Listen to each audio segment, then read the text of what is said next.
Nahuli kam ang rambol ng dalawang grupo ng mga lalaki sa barangay Sook, Arevalo, Iloilo City. Nangyari yan habang isinasagawa ang paliga ng sangguniang kabataan.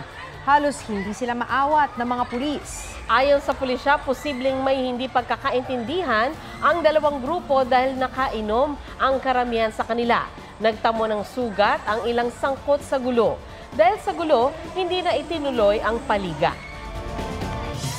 Hindi na lang daw mga dayuhan, kundi may mga Pilipino na rin nagpapatakbo ng mga Pogo scam hubs. Kasama na raw yan sa tinutugis ng Presidential Anti-Organized Crime Commission sa gitna ng total ban sa Pogo. Ayon sa PAOK, nadiskubring mga Pilipino ang nasa likod ng ilang ni-raid na online fraud at online scam networks ng PNP Anti-Cybercrime Group at NBI nitong mga nakaraang buwan. Dati raw silang nagtatrabaho sa mga ni-raid noong iligal na pasugalan at online scam hubs at naakit ng malaking kita kaya itinuloy ang pagpapatakbo ng mga ito.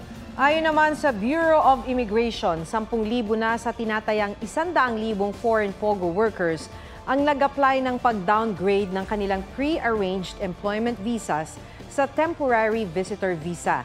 Pagkatapos ng October 15 deadline, kakanselahin na ng BI ang kanilang mga work visa. Ang mga may hawak naman na temporary visitor visa ay maaari pang manatili sa bansa sa loob ng 59 na araw. Target ni dating Pangulong Rodrigo Duterte na bumalik bilang Davao City Mayor. Naghain siya ng kanyang COC kanina, pati na ang katandem niya, ang anak na si incumbent Mayor Baste Duterte. May report si Argil Relator ng GMA Regional TV. Pasado alas 4 ng hapon, magkasamang dumating sa tanggapan ng COMELEC Davao sina dating Pangulong Rodrigo Duterte at anak na si Davao City Mayor Baste Duterte. Ang dating Pangulo ang siyang tatakbong mayor ng Davao. Ang anak namang si Baste, bababa para maging kanyang vice mayor. Nauna namang naghain ng COC para sa kanyang ikatlong termino bilang Davao City 1st District Representative si Congressman Paulo Duterte sa pamamagitan ng kanyang abogado. Kahapon, inanunsyo na ng dating Pangulo ang kanyang plano. Hindi mangyayari ang pinalutang ng kanyang anak na si Vice President Sara Duterte na posibleng pagtakbo ng mag-aamang Duterte sa Senado. I think that at my age, 73,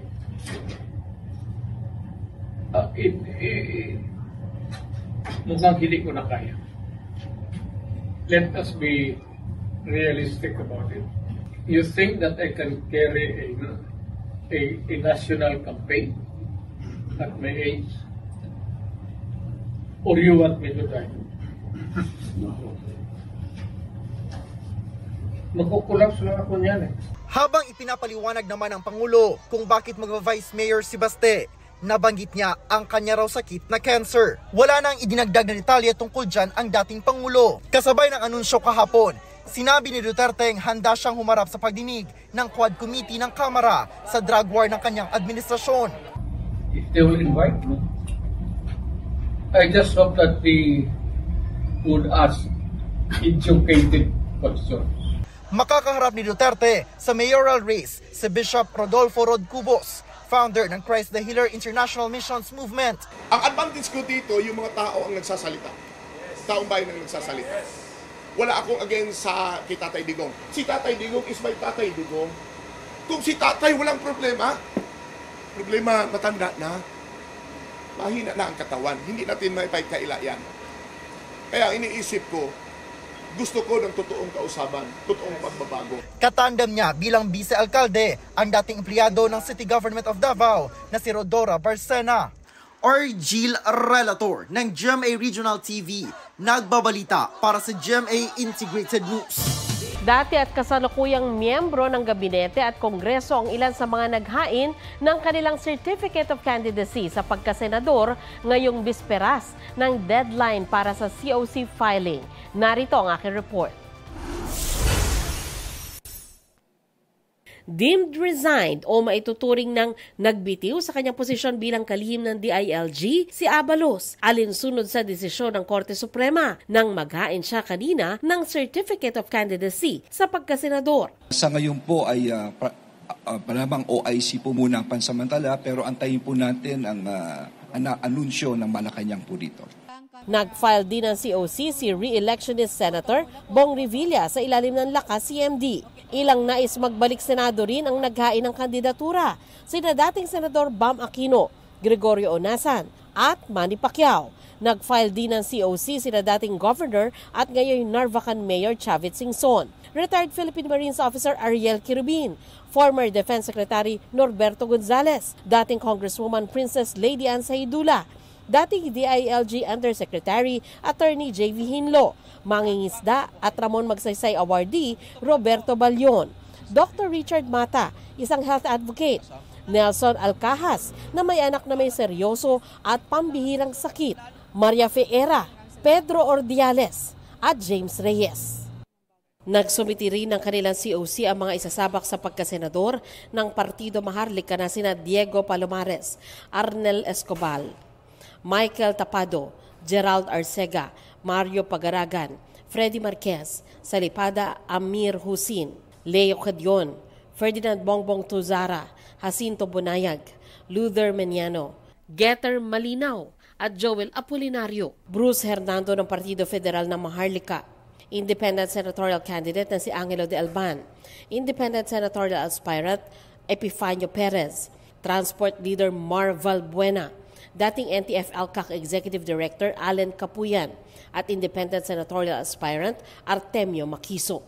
Nag-file din ng COC si dating Defense Secretary Delfin Lorenzana at Attorney Raul Lambino sa pamamagitan ng kanilang representative. Nagsumite rin ng kanilang COC sina Fernando Diaz, David Angelo, Orlando de Guzman, Edgardo Duque, Jeffrey Andrino, Neling Paliza at Eduardo Bautista. May mga naghain din ng COC sa pagkasenador na hindi na humarap sa media.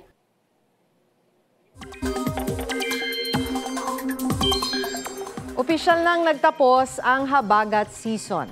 Ayon sa Pag-asa, humina na ang hanging habagat nitong mga nakalipas na araw. Sunod na mga abangan ng pagpasok ng hanging amihan sa mga susunod na linggo. Sa ngayon, isang low-pressure area na nasa loob ng Philippine Area of Responsibility at Intertropical Convergence Zone ang nagpapaulan sa malaking bahagi ng bansa. Mababa ang tsansa nitong maging bagyo. Patuloy rin ang pag-iral ng easterlies. Sa rainfall forecast ng Metro Weather, malaking bahagi ng Luzon ang posibleng ulanin bukas. Posible rin ang malakas na pag-ulan sa Mindanao, kaya maging alerto sa baha o landslide. Sa Metro Manila, mataas ang tsansang umulan bandang hapon.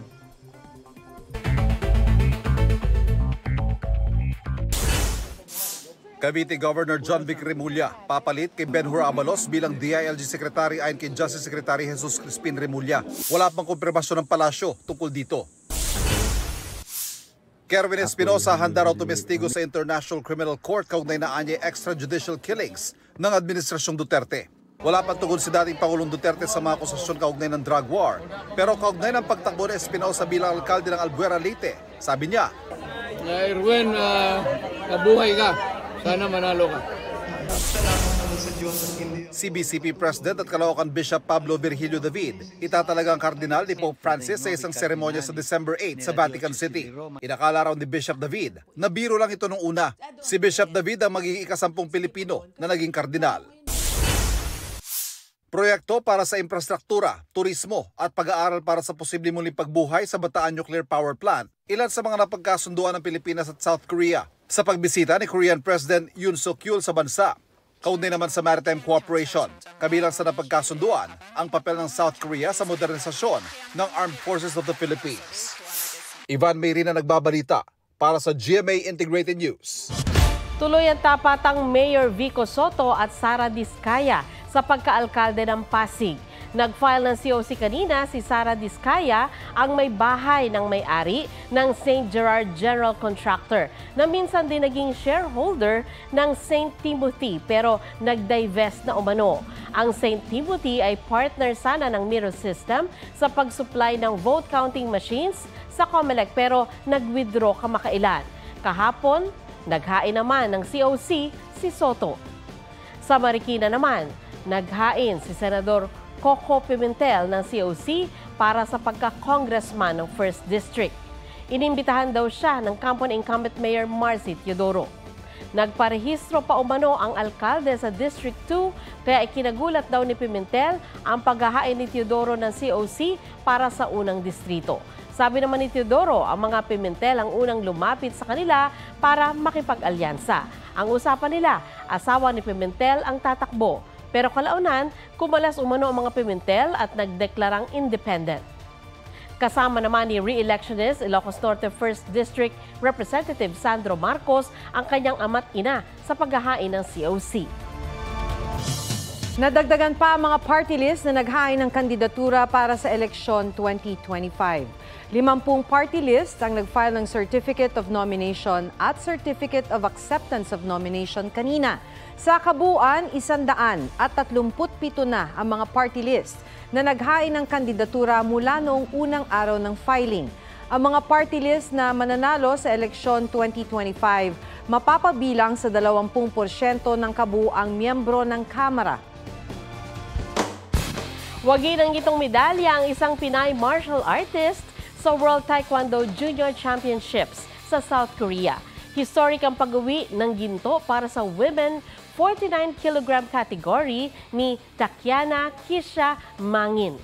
Tinuldukan ni Mangin ang 28 taong paghihintay ng Pilipinas na makaginto sa World Taekwondo Junior Championships.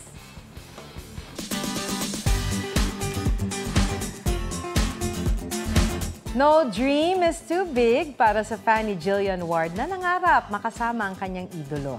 Ang pangarap na yan, hindi lang abot kamay, kundi natupad sa tulong ng mga netizens. Pusuan niya sa report ni Mariz Umali. Pagpatak ng alas 2:30 ng hapon, alam na raw kung saan hahanapin si AJ. Heto siya't nakatutok sa GMA Afternoon Prime Series na abot kamay na pangarap. Ang kanyang inaabangan, sino pa ba kundi si Doc Annalyn, Jillian Ward. Annalyn! Sa paghanga ni AJ kay Jillian, ginawan pa niya ito ng fan art na ipinost naman ng kanyang mommy Marilu. Pangarap ni AJ, Sana, Ate Jill Ward, sana mapansin niyo yung post ko. At lagi po namin kayong pinapanood. Diagnosed si AJ ng autism spectrum disorder. Kwento ng kanyang mama, napapakalma si AJ ng panunood kay Jillian. Sa tulong ng netizens at fans, umabot kay Jillian Ward ang request ni AJ. At ang kanyang pangarap na maka-meet and greet ang idolo. Naabot na. Si Jillian, itinur pa sa set si AJ. Laking pasasalamat ni na AJ dahil sa kabila raw ng busy schedule ni Jillian, napansin at napasaya niya ang isa niyang tagahanga. Mariz Umali nagbabalita para sa GMA Integrated News. Huwag magpahuli sa mga balitang dapat ninyong malaman. Mag-subscribe sa GMA Integrated News sa YouTube. Sa mga kapuso abroad, subaybayan nyo kami sa GMA Pinoy TV at sa www.gmanews.tv.